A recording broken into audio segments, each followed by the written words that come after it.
السلام علیکم ورحمۃ اللہ وبرکاتہ۔ اللہ سے دعا کرتے ہیں کہ آپ لوگ خیریت سے ہوں گے۔ علی مرزا کے آنسو رک نہیں پائے، امام حسین کو کتنے زخم لگے، سیاہ ذاکروں کی سوچ سے بھی زیادہ میرے مولا کو زخم دیے گئے۔ انجینئر صاحب بیان کرتے رو پڑے واقعہ کربلا کے دردناک مناظر، اور یہ جو ہے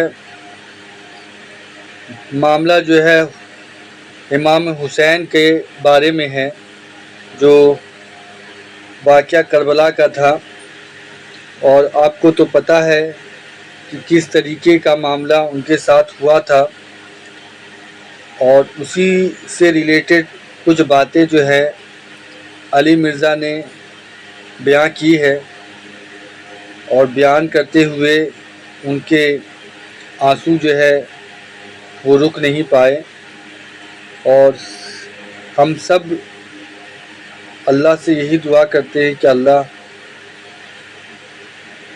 جو امام حسین کے ساتھ ہوا ہے اس کا حساب اللہ تعالیٰ بے شک لیں گے۔ اللہ رحیم ہے، کریم ہے، اور جو سچ بات ہے اللہ ہم سب کو بتانے کی توفیق عطا فرمائے۔ اللہ اور اللہ کے رسول صلی اللہ علیہ وآلہ وسلم جو اس دنیا میں ہم ان کے امتی ہیں، ہمارا معاملہ آسان کرے، اور جو بھی ہم سے کہنے میں سننے میں غلطی ہو جائے اللہ اس سے معاف فرمائے، آمین ثم آمین۔ شیعہ ذاکرین کا تو مجھے نہیں پتا، لیکن لاجیکلی سپیکنگ جب ہزاروں کے لشکر میں ایک شخص گھس جائے اور تلوار سے کوئی شخص اس کا مقابلہ نہ کر سکے، وہ ایسی تلوار چلائے، اور اس کے ہاتھ میں وہ تلوار ہے جو رسول اللہ کی تلوار ہے۔ بخاری مسلم دونوں میں حدیث ہے، امام زین العابدین جب شام سے واپس آئے، ان کے پاس نبی علیہ السلام کی وہ تلوار تھی جو حضرت حسین کی شہادت کے بعد ان کے پاس آ گئی۔ امام سجاد جو کہ بیٹے تھے ان کے، مسور ابن مخرمہ آئے، انہوں نے کہا حضرت یہ آپ مجھے دے دیں، مجھے لگتا ہے کہ یہ حکمران آپ پہ غالب آ جائیں گے، آپ سے چھین لیں گے۔ کہ میں یہ نہیں دوں گا۔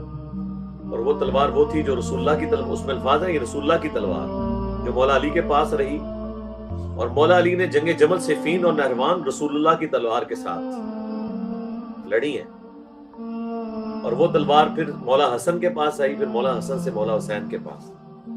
کربلا بھی مولا حسین نے اس تلوار کے ساتھ لڑی ہے، وہ رسول اللہ کی تلوار صلی اللہ علیہ وسلم۔ دیکھ لیں جی کس تلوار کے خلاف کون لوگ کھڑے ہوئے ہیں، تو وہ کوئی سامنا کر تو نہیں سکتا تھا لڑائی میں، تو پھر تیر انداز مقرر کیے گئے سینکڑوں کی تعداد میں، جنہوں نے آپ پہ تیر چلائے، وَلِعَوْذُ بِاللَّهِ تعالی، یہاں تک کہ آپ زخموں کی تاب نہ لا کر زمین پر گر پڑے، پھر جا کے تلوار کے ذریعے وار کیا گیا اور آپ کا سر کاٹا گیا۔ اللہ تعالی ان لوگوں پہ اللہ کی لعنت، اللہ کے فرشتوں کی لعنت، تمام لعنت کرنے والوں کی لعنت جنہوں نے حسین ابن علی کے ساتھ یہ کیا۔ اور پھر وہ جو صحیح بخاری میں 3748 ہے کہ پھر وہ سر کاٹ کے عبید اللہ ابن زیاد کے سامنے تشت میں رکھا گیا، اور وہ چھڑی مارنے لگا اور ان کے حسن میں کرام کیا، تو انس ابن مالک نے کہا کہ سب سے زیادہ رسول اللہ کے ہم شکل حسین ابن علی تھے۔ صحیح بخاری 3748۔ تو میں بہت بڑا جملہ بولنے لگا ہوں، شیعہ ذاکرین جو کچھ بیان کر رہے ہیں نا حضرت حسین کی شہادت اور ان کو لگے ہوئے زخم، ریالٹی اس سے بھی زیادہ ہولناک ہے۔ جب سینکڑوں لوگوں کے تیر چلائے جائیں تو جسم میں کوئی 1 انچ بھی جگہ باقی نہیں رہے گی کہ جہاں پہ سیدنا حسین ابن علی کو زخم نہ لگے۔ میں تو کہتا ہوں اس سے زیادہ زخم ہے جتنا وہ بیان کرتے ہیں۔ جی نیکسٹ۔